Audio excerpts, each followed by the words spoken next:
नमस्कार दोस्तों, स्वागत करता हूं आप सभी का अपने परिवार द नॉलेज प्लाजा में। उम्मीद करता हूं आप लोग स्वस्थ होंगे और अपनी तैयारी अच्छे से कर रहे होंगे। चलिए तो शुरू करते हैं आज की क्लास। सभी लोग क्लास में आ जाइए और क्लास को एक बार शेयर कर दीजिए जिससे आपके और भी दोस्त जो क्लास में आना चाहें वो आ जाएँ। चलिए तो शुरू करते हैं। कहाँ तक कर लिया था हम लोगों ने, वहीं से आगे कंटिन्यू करेंगे। यहाँ तक ये सब कर लिया था। 31 नंबर क्वेश्चन से देखते हैं। राइबोसोम का मुख्य कार्य है। राइबोसोम का मुख्य कार्य क्या है? ये तो सब लोगों को पता होगा। सभी लोग कमेंट करके बताइए इसका आंसर। राइबोसोम का मुख्य कार्य है प्रोटीन संश्लेषण, श्वसन, प्रकाश संश्लेषण या उत्सर्जन। तो इसमें से राइबोसोम का जो मुख्य कार्य है, यहाँ पे पेंसिल का कलर चेंज कर लेते हैं।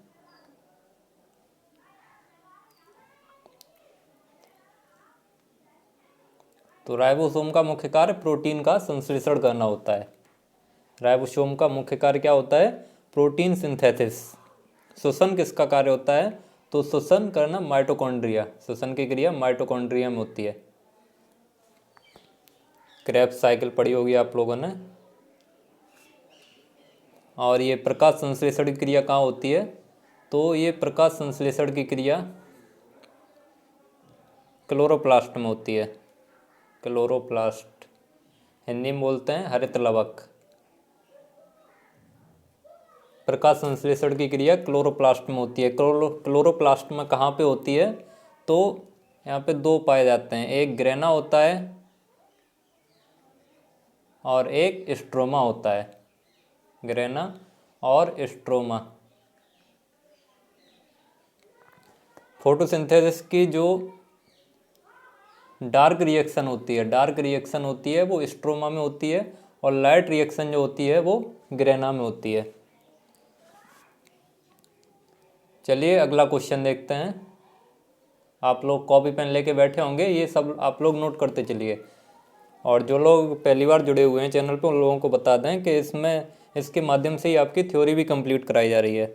ये जो बैच चलाया जा रहा है वो यूपी कैटेट के नए स्टैंडर्ड के हिसाब से चलाया जा रहा है। तो आप लोग इसको बढ़िया से देखिए और जो चीज़ नहीं आती है उसको कॉपी पेन लेके बैठेंगे और उसको नोट करते चलेंगे। ये क्वेश्चन है आपका, मधुमक्खियों का अध्ययन करते हैं। तो मधुमक्खियों का अध्ययन किस में करते हैं? एपी कल्चर में। एपी कल्चर में मधुमक्खियों का अध्ययन करते हैं। सेरी कल्चर में किसका करते हैं? तो सेरी कल्चर में रेशम कीट पालन का अध्ययन करते हैं। पिसी कल्चर में किसका करते हैं? तो मछलियों का अध्ययन पिसी कल्चर में करते हैं। और टिश्यू कल्चर में किसका अध्ययन करते हैं? ये अभी आपके कोर्स में नहीं है, फिर भी चलो आपको बता देते हैं। टिश्यू कल्चर में किसी भी प्लांट को लेबोरेटरी में तैयार कैसे करते हैं उसका अध्ययन टिश्यू कल्चर में करते हैं। टिश्यू कल्चर की हेल्प से प्लांट को लेबोरेटरी में तैयार करते हैं। ये अभी आपके कोर्स में नहीं है, जब आप लोग बीएससी करेंगे तब आपको ये सब पढ़ाया जाएगा। यह है निम्न में क्रिस्टल के रूप में पाए जाते हैं। लाइकेन, शैवाल, विषाणु या जीवाणु। तो क्रिस्टल के रूप में कौन पाए जाते हैं? ये काफ़ी बार आपको क्वेश्चन कराया जा चुका है। तो क्रिस्टल के रूप में विषाणु या इसको बोलते हैं वायरस। तो ये जो वायरस होते हैं ये क्रिस्टल के रूप में पाए जाते हैं। जिन लोगों को जो पता है वो आंसर करते चलेंगे। यह है आपका कवक कोशिका में संचित होने वाला भोज्य पदार्थ है। कवक कोशिका में कौन सा भोज्य पदार्थ संचित होता है? स्टार्च, कार्बोहाइड्रेट, ग्लूकोज या ग्लाइकोजन। तो कवक कोशिका में संचित होने वाला भोज्य पदार्थ कौन सा है? यह है ग्लाइकोजन।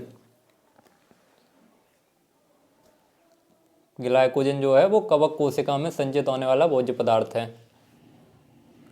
कवक को इंग्लिश में क्या बोलते हैं? तो इसको इंग्लिश में बोलते हैं फंगस। क्योंकि इंग्लिश वाले साथी भी जुड़े हैं तो इंग्लिश का भी ध्यान देना पड़ेगा। सबसे सरलतम जंतु किस संघ में आते हैं?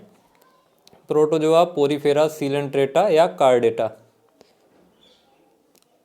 और आप लोग पीडीएफ के लिए कह रहे थे, तो पीडीएफ के लिए आप लोगों को बता दें। देखो यहाँ पे आपको डेली 10 क्वेश्चन कराए जाते हैं। 10 क्वेश्चन कराए जाते हैं और इसमें लगभग आपके 50 क्वेश्चन हो जाते हैं 10 क्वेश्चन से ही। क्योंकि पूरे पूरे क्वेश्चन के जितने भी ऑप्शन होते हैं सब के बारे में आपको जानकारी दी जाती है, और भी जो रिलेटेड क्वेश्चन होते हैं वो सब बताए जाते हैं। तो पीडीएफ में ये सब देना संभव नहीं हो पाएगा। केवल 10 क्वेश्चन की पीडीएफ देंगे तो आप लोग केवल 10 क्वेश्चन पढ़ेंगे और इसको नहीं देखेंगे, तो ये जो वीडियो में बताया जाता है वो सब आप लोगों के पास तक नहीं पहुंच पाएगा, फिर आपका सिलेक्शन नहीं होगा। तो इसलिए हम इसकी आपको पीडीएफ नहीं दे सकते। इसकी आप लोग वीडियो देखिए, वीडियो में आपको बहुत अच्छे से समझाया जाता है और वीडियो को देखते ही तुरंत ये सब याद हो जाता है। तो आप लोग डेली का वीडियो देखेंगे और इसको डेली का डेली याद करते चलेंगे। तो ये सबसे सरलतम जंतु किस संघ में आते हैं? तो सबसे सरलतम जो जंतु होते हैं वो सीलेंट्रेटा में आते हैं। सबसे सरलतम जंतु सीलेंट्रेटा में आते हैं। सीलेंट्रेटा का सबसे सरलतम जंतु कौन सा है? हाइड्रा। आप लोगों ने पढ़ा भी होगा, सीलेंट्रेटा का सबसे सरलतम जंतु हाइड्रा है। चलिए नेक्स्ट क्वेश्चन देखते हैं। केंचुआ किस संघ का जंतु है? केंचुआ किस संघ का जंतु है? केंचुए को इंग्लिश में क्या बोलते हैं? अर्थवॉर्म। अर्थवॉर्म। तो केंचुआ किस संघ का जंतु है? संघ को फाइलम बोलते हैं। तो ये सब लोगों ने आंसर कर दिया होगा उम्मीद है। तो केंचुआ जो है वो एनीलिडा संघ का जंतु है। इसका बी ऑप्शन सही हो जाएगा। नेमेटोडा का कोई आंसर बताएगा? नेमेटोडा के कौन कौन से जंतु हैं? आंसर करिए इसका, नेमेटोडा के कौन कौन से जंतु हैं? तो ये एस्केरिस, एस्केरिस और टीनिया, ये आपके नेमेटोडा संघ के जंतु हैं। चलिए नेक्स्ट क्वेश्चन देखते हैं। निम्न में वर्गीकरण की सबसे छोटी इकाई है। इनमें से वर्गीकरण की सबसे छोटी इकाई कौन सी है? देखो इंग्लिश वालों को बता दें, वर्गीकरण को इंग्लिश में बोलते हैं क्लासिफिकेशन। क्लासिफिकेशन, क्लासिफिकेशन की सबसे छोटी यूनिट। गण को बोलते हैं ऑर्डर। ऑर्डर। जगत को बोलते हैं किंगडम। किंगडम। कुल को बोलते हैं फैमिली। और जाति को बोलते हैं स्पीसीज।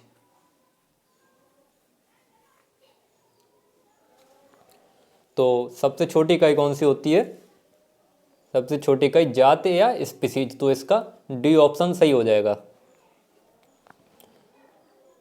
नेक्स्ट क्वेश्चन है आपका, एग्रोनॉमी किस भाषा का शब्द है? एग्रोनॉमी किस भाषा का शब्द है? लैटिन, ग्रीक, फ्रेंच या नन ऑफ दीज? तो सभी लोग आंसर करेंगे इसका, ये तो सब लोगों को पता होगा एग्रोनॉमी किस भाषा का शब्द है। एग्रोनॉमी को हिंदी में सस्य विज्ञान बोलते हैं। तो जो एग्रोनॉमी है ये ग्रीक भाषा का शब्द है। मैंने आप लोगों को बताया था जिनके लास्ट में लॉजी या नॉमी आ जाए,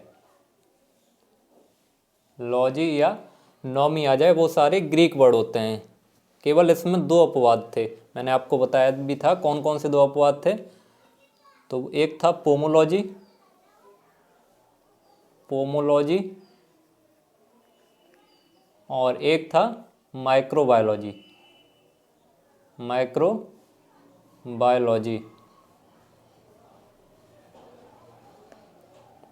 ये दो अपवाद हैं। ये दो कौन से वर्ड हैं? इनके अंत में लॉजी आ रहा है, फिर भी ये लैटिन वर्ड हैं।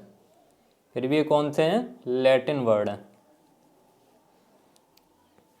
और लैटिन वर्ड कौन से होते हैं? लैटिन वर्ड वो होते हैं जिनके लास्ट में कल्चर आ जाए। जिनके लास्ट में कल्चर आ जाए वो सारे लैटिन वर्ड होते हैं।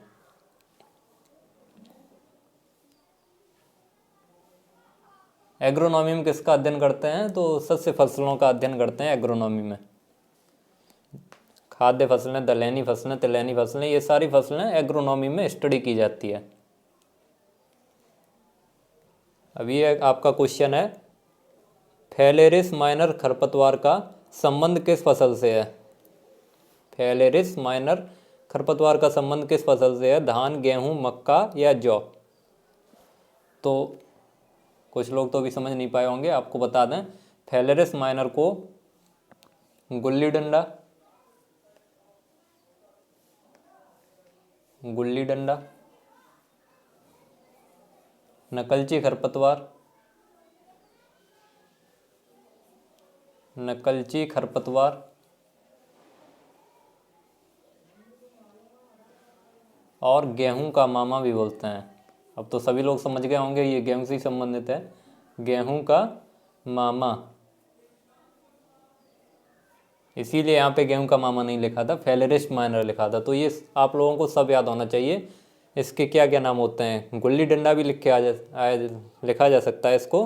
तो गुल्ली डंडा, नकलची खरपतवार, गेहूं का मामा या फेलेरिस माइनर किस फसल से संबंधित है? तो ये इसका राइट आंसर हो जाएगा गेहूं। गेहूं का बॉटनिकल नेम क्या होता है? गेहूं का बॉटनिकल नेम, सॉरी 1 मिनट, तो गेहूं का बॉटनिकल नेम क्या होता है?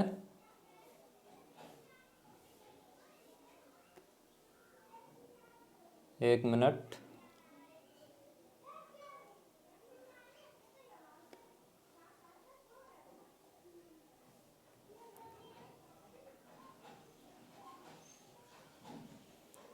गेहूं का बॉटनिकल नेम क्या होता है? सभी लोगों ने आंसर कर दिया है, ट्रेटिकम,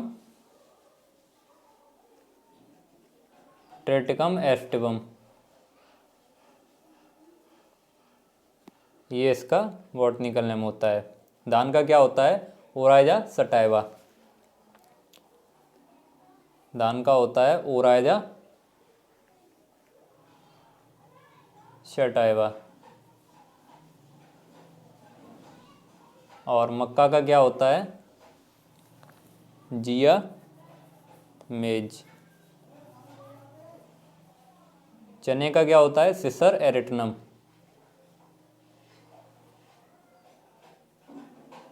सिसर एरिटनम। तो अब ये आपका लास्ट क्वेश्चन है आज का, निम्न में कौन सी खरीफ ऋतु की चारे की फसल है? निम्न में कौन सी खरीफ ऋतु की चारे की फसल है?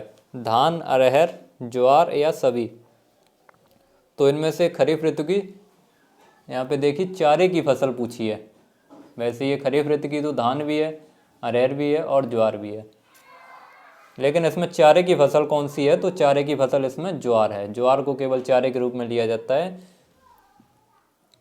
अरहर है, ये दलहनी फसल है, अरहर आपकी दलहनी फसल है। और ये जो धान है वो आपकी खाद्यान्न फसल है, खाद्यान्न फसल है, खाद्यान्न फसल। चलिए, तो अब आपके ये क्वेश्चन कंप्लीट होते हैं। अब आपको नेक्स्ट वीडियो के साथ मिलेंगे। वीडियो अगर अच्छी लगी हो तो इसे लाइक करें और ज़्यादा से ज़्यादा लोगों तक शेयर करें। जय हिंद, वंदे मातरम।